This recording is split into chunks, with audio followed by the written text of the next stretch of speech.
Hi ಎಲ್ರಿಗೂ ನಮಸ್ಕಾರ. ನನ್ನ ಹೆಸರು Manoj. Welcome to my YouTube channel. ಈ ಚಾನಲಲ್ಲಿ ನಾನು ಏನು ಹೇಳಬೇಕು ಅಂತ ಇದ್ದೀನಿ ಅಂತ ಹೇಳಿದ್ರೆ, ಐ ಟಿ ಸ್ಕಿಲ್ಸ್‌ಗಳು ಏನೇನಿದ್ದಾವೆ, ಸೊ ಎ ಡಬ್ಲ್ಯೂ ಎಸ್ ಆಗಿರ್ಬೋದು, ಡೆವಾಪ್ಸ್ ಆಗಿರ್ಬೋದು, ಪೈಥಾನ್ ಅಥವಾ ಎನಿ ಕೋಡಿಂಗ್ ಲ್ಯಾಂಗ್ವೇಜಸ್. ಸೊ ಇದನ್ನೆಲ್ಲನೂ ಕೂಡ ನಾನು ಕನ್ನಡದಲ್ಲಿ ನಿಮಗೆ ಹೇಳ್ಕೊಡ್ಲಿಕ್ಕೆ ಟ್ರೈ ಮಾಡ್ತೀನಿ. ಆ್ಯಂಡ್ ಇಲ್ಲಿ ಈ ವಿಡಿಯೋ ಉದ್ದೇಶ ಏನು ಅಂತ ಹೇಳಿದ್ರೆ, ಇದು ನನ್ನ ಮೊದಲನೇ ವಿಡಿಯೋ ಆ್ಯಂಡ್ ಇದರಲ್ಲಿ ನಾನು ಡೆವಾಪ್ಸ್ ಇಂಜಿನಿಯರ್ ಆಗಬೇಕು ಅಂತ ಹೇಳಿದ್ರೆ, ಐದರ್ ನೀವು ಸ್ಟೂಡೆಂಟ್ ಆಗಿದ್ರು ಅಥವಾ ನೀವೇನಾದರೂ ಕೆರಿಯರ್ ಶಿಫ್ಟ್ ಮಾಡಬೇಕು ಅಂತ ಅಂದ್ಕೊಂಡಿದ್ದೀರಾ ಫಾರ್ ಡೆವಾಪ್ಸ್ ಅಂದಾಗ, ಏನೇನು ಓದಬೇಕು ಅಥವಾ ಯಾವ ಟೂಲ್ಸ್ ಮೇಲೆ ಪ್ರಾಪರಾಗಿ ಫೋಕಸ್ ಮಾಡಬೇಕು ಅನ್ನೋದನ್ನು ನಾನು ಈ ವಿಡಿಯೋದಲ್ಲಿ ಹೇಳ್ತೀನಿ. ಸೊ ಮೊದಲನೇದಾಗಿ ನೀವು ಯಾವುದೇ ಡೆವಾಪ್ಸ್ ಇಂಜಿನಿಯರ್ ಅಂತ ಅಂದ್ಕೊಂಡಿದ್ದೀರಾ ಅಂತ ಹೇಳಿದ್ರೆ, ಫಸ್ಟ್ ಥಿಂಗ್ ನಿಮಗೆ ಒಂದು ಕ್ಲೌಡ್ ಅನ್ನೋ ಟೆಕ್ನಾಲಜಿ ಬರಬೇಕು. ಯಾವುದಾದ್ರೂ ಕ್ಲೌಡ್ ಟೆಕ್ನಾಲಜಿ ಆಗಿರಲಿ. So either A W S ಕಲ್ತ್ಕೊಳ್ಳಿ, ಇಲ್ಲ ಅಝೂರ್ ಕಲ್ತ್ಕೊಳ್ಳಿ. That is enough. ಆ್ಯಂಡ್ ಅದಾದಮೇಲೆ ಈ ಕ್ಲೌಡಲ್ಲೂ ಕೂಡ ಯಾವ್ಯಾವ ಸರ್ವಿಸಸ್ ಕಲ್ತ್ಕೋಬೇಕು ಅಂತ ಹೇಳಿದ್ರೆ, ಮೇನ್ ಇಂಪಾರ್ಟೆಂಟ್ ಆಗಿ ಆ್ಯಸ್ ಎ ಡೆವಾಪ್ಸ್ ಇಂಜಿನಿಯರ್ ಪರ್ಸ್ಪೆಕ್ಟಿವಲ್ಲಿ ನೋಡೋದಾದರೆ, ನಮಗೆ EC2, ವಿ ಪಿ ಸಿ ಆಗಿರಲಿ, S3, RDS, EKS ಈ ಥರ ಟೂಲ್ಸ್ಗಳನ್ನ ಅಥವಾ ಈ ಥರ ಸರ್ವಿಸಸ್ನ ನಾವು ತಿಳ್ಕೊಬೇಕಾಗತ್ತೆ.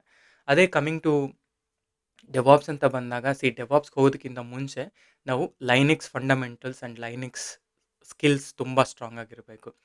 ಯಾಕೆ ಅಂತ ಹೇಳಿದ್ರೆ DevOps 90% of the DevOps run ಆಗೋದೇನೆ ಲೈನಿಕ್ಸ್ ಮೇಲೆ. ಸೊ ಹಾಗಾಗಿ ಲೈನಿಕ್ಸ್ ಸ್ಕಿಲ್ಸ್ ಇಲ್ಲಿ ತುಂಬ ಅಂದರೆ ತುಂಬ ಇಂಪಾರ್ಟೆಂಟ್ ಆಗುತ್ತೆ. ಆ್ಯಂಡ್ ಲೈನಿಕ್ಸ್ ಸ್ಕಿಲ್ ಆದಮೇಲೆ ನಮಗೆ ಶೆಲ್ ಸ್ಕ್ರಿಪ್ಟಿಂಗ್ ಬರಬೇಕು. ಸೊ ದ್ಯಾಟ್ ಒಂದು any scripting language either shell scripting or Python scripting is like better. ಅಂದರೆ ತುಂಬ ಅಡ್ವಾಂಟೇಜ್ ಅನ್ನೋದನ್ನು ನಿಮಗೆ ಲೈಕ್ ನಿಮ್ಮ ರೆಸ್ಯೂಮೇಲಿ ಹಾಕಿದಾಗ ತುಂಬ ಅಡ್ವಾಂಟೇಜ್ ಆಗುತ್ತೆ.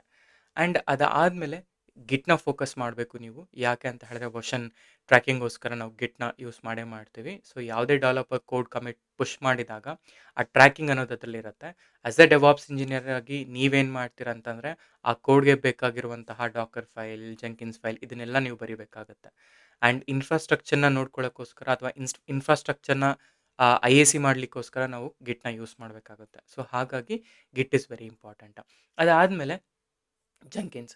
ಜೆಂಕಿನ್ಸಲ್ಲಿ ಏನಪ್ಪಾ ಅಂತ ಹೇಳಿದ್ರೆ, ನೀವು ಏನು ಪ್ರೊಡಕ್ಷನ್ ಎನ್ವೈರ್ನ್ಮೆಂಟ್ ಅಂತ ಹೇಳ್ತೀರಾ, ಯುವಾಟ್ ಅಂತ ಹೇಳ್ತೀರಾ, ಈ ಎಲ್ಲ ಎನ್ವೈರ್ನ್ಮೆಂಟ್ಸ್‌ಗಳಿಗೂ ಡೆವಲಪರ್ ಒಬ್ಬ ಕಮಿಟ್‌ನ ಅಂದರೆ ಲೈಕ್ ಒಂದು ಕೋಡ್ ಕಮಿಟ್‌ನ ಪುಷ್ ಮಾಡಿದ ತಕ್ಷಣ, ಅದು ಆಟೋ ಟ್ರಿಗರ್ ಆಗಿ ಆ ಒಂದು ಎನ್ವೈರ್ನ್ಮೆಂಟ್ ನೀವು ಯಾವ ಎನ್ವೈರ್ನ್ಮೆಂಟ್‌ನ ಸ್ಪೆಸಿಫೈ ಮಾಡ್ತೀರಾ, ಆ ಎನ್ವೈರ್ನ್ಮೆಂಟ್‌ಗೆ ಹೋಗ್ತಿದೆ ಅಂತ ಹೇಳಿದ್ರೆ, ಅದಕ್ಕೆ ರೀಸನ್ ಯಾರು ಅಂತಂದ್ರೆ ಅದಕ್ಕೊಂದು ಪೈಪ್‌ಲೈನ್ ಬೇಕು.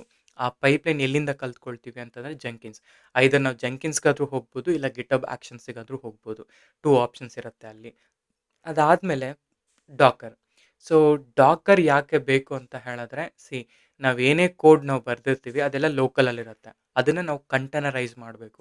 ಆ ಕಂಟೇನರೈಸೇಷನ್ ಟೆಕ್ನಿಕ್ ಬಂದು ಡಾಕರಲ್ಲಿ ಆಗುತ್ತೆ. ಸೊ ಹಾಗಾಗಿ Docker is very important. So ಈ ಡಾಕರ್ ಕಂಟೇನರೈಸೇಷನ್ ಆದಮೇಲೆ ಆ ಇಮೇಜ್‌ನ ನಾವು ಡಾಕರ್ ಹಬ್‌ಗೆ ಪುಷ್ ಮಾಡ್ತೀವಿ. ಸೊ ಇಮೇಜನ್ನು ಕ್ರಿಯೇಟ್ ಮಾಡ್ತೀವಿ. ಅದಾದಮೇಲೆ ನೆಕ್ಸ್ಟ್ ಇಂಪಾರ್ಟೆಂಟ್ ಸ್ಕಿಲ್ ಬೇಕಾಗಿರೋದು ಕುಬರ್ನೆಟಿಸ್. ವಿಥೌಟ್ ಕುಬರ್ನೆಟಿಸ್ ಡೆವಾಪ್ಸ್ ಹೇಳಕ್ಕಾಗಲ್ಲ. ಬಿಕಾಸ್ ಡೆವಾಪ್ಸಲ್ಲಿ Kubernetes is like a core. So ಹಾಗಾಗಿ ಕುಬರ್ನೆಟಿಸ್ ಇಲ್ಲಿ ವೆರಿ ಕೀ. ಆ್ಯಂಡ್ ಕುಬರ್ನೆಟಿಸಿಂದ ಏನಂತ ಹೇಳಿದ್ರೆ, ನೀವು ಏನೇನು ಅಪ್ಲಿಕೇಶನ್ಸ್ ಯೂಸ್ ಮಾಡ್ತೀರಾ ಅದೆಲ್ಲ ಬ್ಯಾಕ್ ಎಂಡಲ್ಲಿ ಅಂದರೆ ವೆಬ್ ಅಪ್ಲಿಕೇಶನ್ಸ್ ಯೂಸ್ ಮಾಡ್ತೀರಾ ಅದೆಲ್ಲ ಬ್ಯಾಕ್ ಎಂಡಲ್ಲಿ ಕುಬರ್ನೆಟಿಸ್ ಮೇಲೆನೇ ಹೋಸ್ಟ್ ಆಗಿರುತ್ತೆ. ಸೊ ಹಾಗಾಗಿ ಕುಬರ್ನೆಟಿಸ್ ಅನ್ನೋದು ವೆರಿ ವೆರಿ ಇಂಪಾರ್ಟೆಂಟ್. ಅಂದರೆ ಒಂದು ಡೆವಾಪ್ಸ್ ಇಂಜಿನಿಯರ್ ಆಗಬೇಕು ಅಂತಂದಾಗ. ಆ್ಯಂಡ್ ಅದಾದಮೇಲೆ ನಮಗೆ ಬೇಕಾಗಿರೋದು ಈ ಇನ್ಫ್ರಾಸ್ಟ್ರಕ್ಚರ್‌ನ ಮೇಂಟೈನ್ ಮಾಡಲಿಕ್ಕೆ ನನಗೆ ಟೆರಾಫಾರ್ಮ್ ಅನ್ನೋದು ವೆರಿ ಇಂಪಾರ್ಟೆಂಟ್. ಸೊ ಟೆರಾಫಾರ್ಮಲ್ಲಿ ನಾವೇನು ಮಾಡ್ತೀವಿ ಅಂತ ಹೇಳಿದ್ರೆ, ಈಗ ನನ್ನ ಹತ್ರ ಈಗ ಫಾರ್ ಎಕ್ಸಾಂಪಲ್ ಒಂದು EC2 ಕ್ರಿಯೇಟ್ ಮಾಡಬೇಕು ಅಂತ ಹೇಳಿದ್ರೆ, ನಾನು ಡೈರೆಕ್ಟಾಗಿ ಹೋಗಿ Amazon ಸರ್ವಿಸಲ್ಲಿ EC2 create ಮಾಡಲಿಕ್ಕಾಗಲ್ಲ.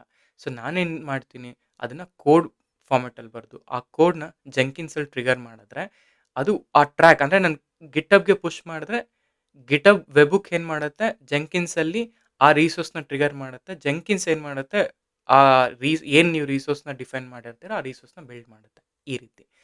So as A ಒಂದು ಡೆವಾಪ್ಸ್ ಇಂಜಿನಿಯರ್ ಆಗಬೇಕು ಒಬ್ಬ ಅಂತ ಹೇಳಿದ್ರೆ, ಕೀ ಸ್ಕಿಲ್ಸ್ ಏನೇನು ಬೇಕಾಗುತ್ತೆ ಇಲ್ಲಿ, ಒಂದು ಕ್ಲೌಡ್ ಟೆಕ್ನಾಲಜಿ, ಇನ್ನೊಂದು ಲೈನಿಕ್ಸ್ ಬೇಕಾಗುತ್ತೆ. Then Git, Jenkins, Docker and Kubernetes. ಇದು ಮೇನ್ ಫೋಕಸ್ ಮಾಡಬೇಕಾಗಿರುವಂಥ ಏರಿಯಾ. ಅದಾದಮೇಲೆ ನಮಗೆ ಆ ಇನ್ಫ್ರಾಸ್ಟ್ರಕ್ಚರ್‌ನ ಬಿಲ್ಡ್ ಮಾಡಲಿಕ್ಕೆ ಅಂತ ಟೆರಾಫಾರ್ಮ್‌ನ ನೋಡ್ತೀವಿ.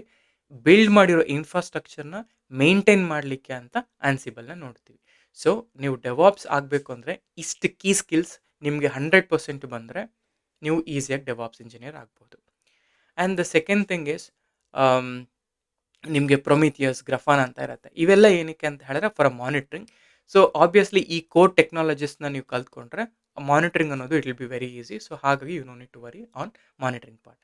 But for a DevOps engineer ಒಂದು ಕೋರ್ ಡೆವಾಪ್ಸ್ ಆಗಬೇಕು ಅಂತ ಹೇಳಿದ್ರೆ ಕುಬರ್ನೆಟಿಸ್, ಡಾಕರ್, ಕೋರ್ ಅಂದರೆ ಲೈಕ್ ತುಂಬ ಇಂಪಾರ್ಟೆಂಟ್. ಅದನ್ನು ಮಿಸ್ ಮಾಡೋಂಗೆ ಇಲ್ಲ. ಆ್ಯಂಡ್ ರಿಮೈನಿಂಗ್ ಎಲ್ಲ ಅದಕ್ಕೆ ಬೇಕಾಗಿರುವಂಥ ಸಪೋರ್ಟಿಂಗ್ ಟೂಲ್ಸ್ ಆಗುತ್ತೆ. ಸೊ ಇದು ರೋಡ್ ಮ್ಯಾಪ್. ಒಂದು ಡೆವಾಪ್ಸ್ ಇಂಜಿನಿಯರ್ ಆಗಬೇಕು ಅಂತ ಹೇಳಿದ್ರೆ ಈ ಟೆಕ್ನಾಲಜೀಸ್, ಈ ಸ್ಕಿಲ್ಸ್ ಇದ್ರೆ ನಿಮಗೆ ಡೆಫಿನೆಟಾಗಿ ಡೆವಾಪ್ಸ್ ಇಂಜಿನಿಯರ್ ಆಗ್ಬೋದು.